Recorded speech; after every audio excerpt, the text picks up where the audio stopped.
Good evening, ladies and gentlemen. We're out here at the riverfront. If you're from Delaware, you know where that is. Just wanted to welcome you back to another video. And today I have a very special guest, a very good friend, a rock climber, a professional parkour, Rowan David.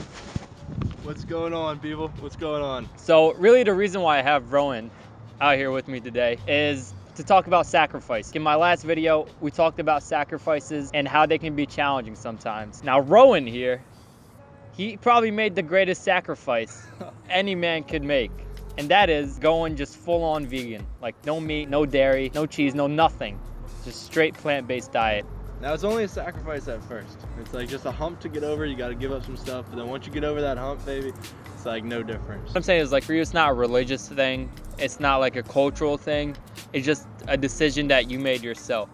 When did you go vegan? Okay. So first, this one guy I follow on Instagram, like back when I was super big into parkour back in high school. This guy, he was like a parkour guy, I followed him.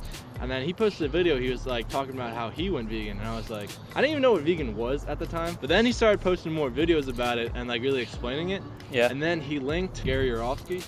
He linked his speech to one of his videos. And I was like, I feel like a pretty open-minded guy, you know, might as well check it out. In that speech by Gary Yourofsky, we can link it down in this video in case any of you want to watch it. So in his speech, he showed some slaughterhouse footage and like just like super gruesome of like cows, pigs, chicken, everybody getting slaughtered, like blood on the floor. And as soon as I saw that, like I knew that like I couldn't keep contributing to that anymore. So that night, I was like, all right, that's it, going vegetarian. The dairy industry was basically the meat industry.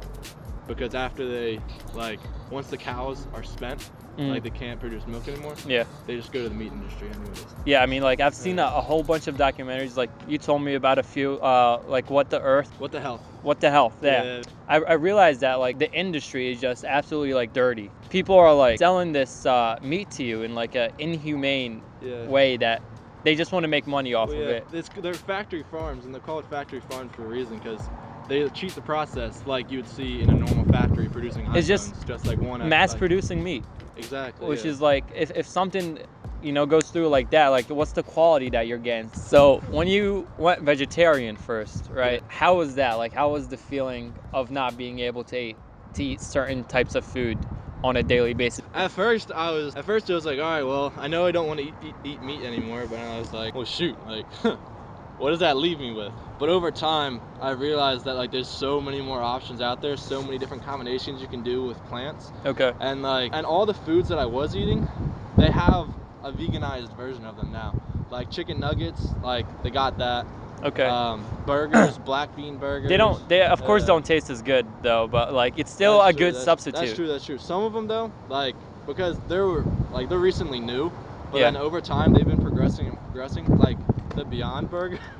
Ooh, that wouldn't be fish. It's cold out here. Like I said in one of my previous videos, like you can still eat all the same foods. Like tacos, still got tacos. Just instead of adding beef, just like double up on the beans. Maybe do some lentils. You can still add the same seasoning on them. Okay. And then put all the veggies in them, like avocado, corn, peppers, like whatever you like in there. Yeah. And then like same deal. You still got your Taco Tuesday. Yeah. What do you eat like on a daily basis? Like what's your regular meal? I start just about every day off, especially in the winter. I started off with like a nice warm bowl of oats. A lot of times over the summer, like when it's hot out, I start with like a cool smoothie. Because a lot of people, they talk about, oh, gotta get your protein in, like protein. That's like one of the biggest questions I get asked. You can get a protein from a lot of things. Yeah, dude, exactly. Like one cup of oats has 10 grams of protein. From 2 eggs, you're only getting 12 grams. Pretty comparable. So yeah, I start with a bowl of oats with like a banana and some cinnamon, maybe some berries if I'm feeling like bougie. Basically, the way I cook is that whenever I cook dinner, I just make like 5 servings worth of food. So then I'll cook, eat that 1 serving, and then that's my lunch for the next couple of days. For dinner tonight, I made like those tacos that I was talking about. Taco Tuesday. So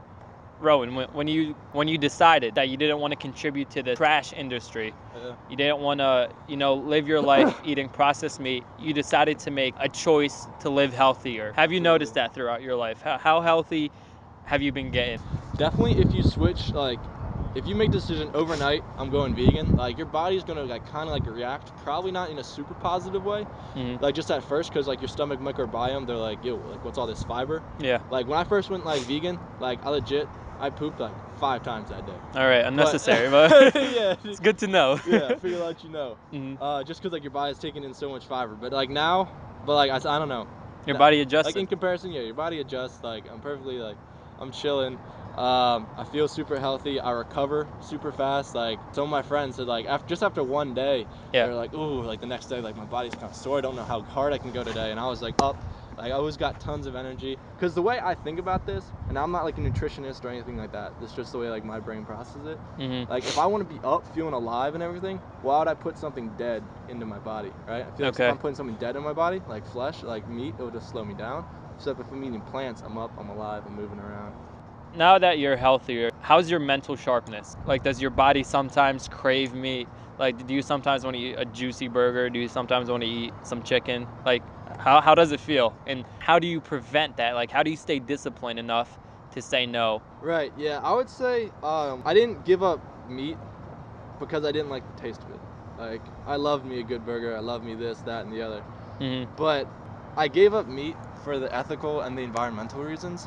So, and then anytime, like, I'm like, ooh, like, this doesn't happen anymore, but like at first, there was like, always that like, oh, well, maybe I could just have like a burger, or like maybe I'll just have that like milkshake. But then, like, every time, and this is why I think that it's better to treat veganism as a lifestyle rather than a diet. Because if it was just a diet, like, I'll admit, like, I'm not like the healthiest, like, cleanest eater of all time. Like, I'll still have me like some vegan ice cream, like, I'll have me some treats every now and then. So like, just like the mental game of like, oh, I gotta stick to this diet to be healthy, like, I don't think that could do it for me.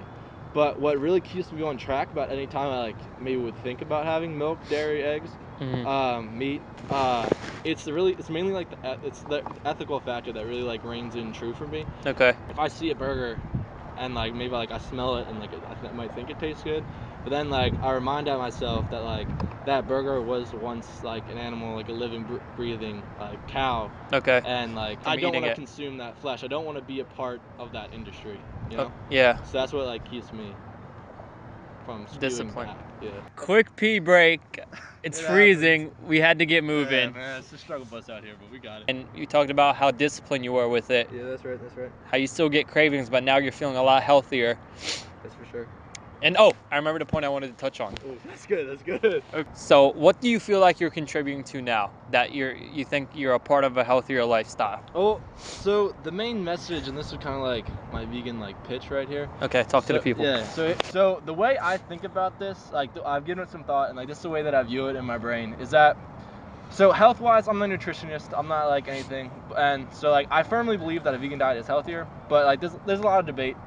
So let's just say for the time being that equally healthy diets, like equally healthy, like whole foods plant-based versus omnivore, equally healthy. Now, so if we have these two diets, why would it not be the best decision, the default, to choose the diet that doesn't contribute to like the most like cruel industry like on the planet, like without a doubt? And why would we not choose a diet that doesn't also contribute to the industry that is causing more CO2 gas emissions than the entire transportation section combined? Agreed. That's planes, trucks, cars, boats, buses, what have you. And not to mention, it's the leading cause of Amazon deforestation, over like 99%. I think it's 98. So it's a ridiculously high number. So my main thing is, if there's two diets, one is the cause and contributes to all this destruction and cruelty, and one which is the meat industry. And one does not, why would the default choice not be to choose the one that does not? It's like, I saw a quote one time that was like, if factory farms had glass walls, we would have a heck of a lot more vegans in this country. Like 100%. Like if people knew. That's a great quote.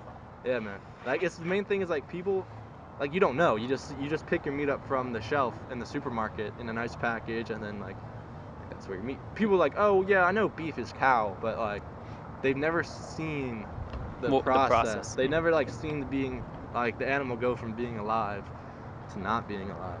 So that's why like I try to like encourage people to like try to watch that footage and then think about it. I encourage people to watch that footage, and like if you have to look away, like if it turns like your stomach a little bit, then maybe you should reconsider like continuing to contribute to that what you're watching. What's your favorite dish off, man? That would have to be a pasta Alfredo. Dude, pasta Alfredo. You can just Google vegan pasta Alfredo. They'll give you a recipe. Boom. You got it. 80% of the antibiotics produced in the United States today go to factory farms. 80%. Wow. 80%. So that's like the leading cause of antibiotic resistance is when like you take antibiotics, you keep taking antibiotics. It's like when you actually need antibiotics because you're sick, It doesn't help anymore. It doesn't help. Yeah. So like because these animals are raised in such like shitty conditions, like literal shitty, like they're stand in their own shit. Yeah. Like they need to be fed like antibiotic after antibiotic after antibiotic in their bed, and like a whole bunch of other chemicals in their feed to stay healthy, to not die. Mm-hmm. So like you're just eating that antibiotics, those chemicals recycled through the meat. Yeah. So that's also something to consider chemically wise. Yeah. Yeah. Well, there you have it, folks. There's some food for thought for you guys. With Rowan Davis, a good pal of mine, talking about veganism here, out here in 30-degree weather. Thank you so much, Rowan. Dude, thanks for having me, brother. I always appreciate it. Anytime, bro. Have a good night, everybody. Peace out.